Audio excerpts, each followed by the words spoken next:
story.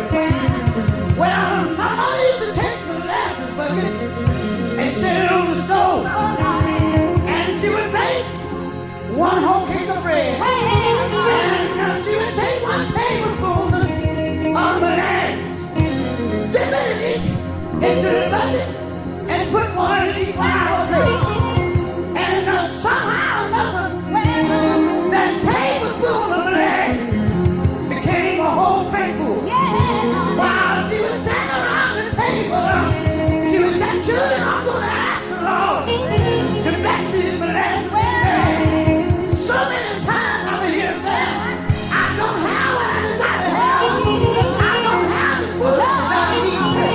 I don't have the clothes I desire to wear. But I thank the Lord for what you've already done for me. I thank you right now for my little bitty children. I'm trying to raise them the best that I know how. Lord, if you don't help me, I can't stand the alone.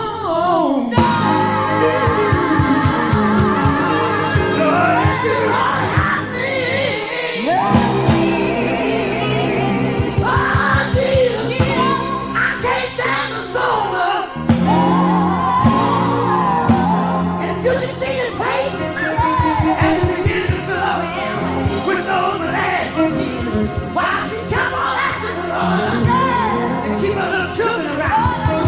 Over and over again, we were here to sing, Lord, keep me around. Till my children all grown.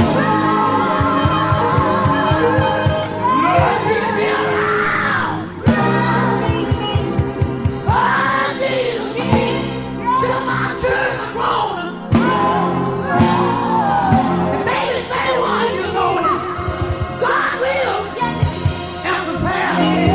Over and over again, I can hear her say, Lord, keep me around. Till my children all grown. Lord, keep me around. Oh, Jesus, till my children are grown.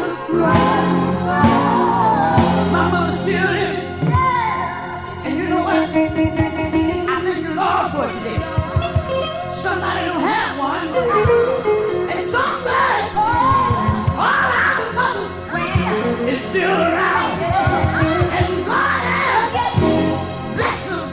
And our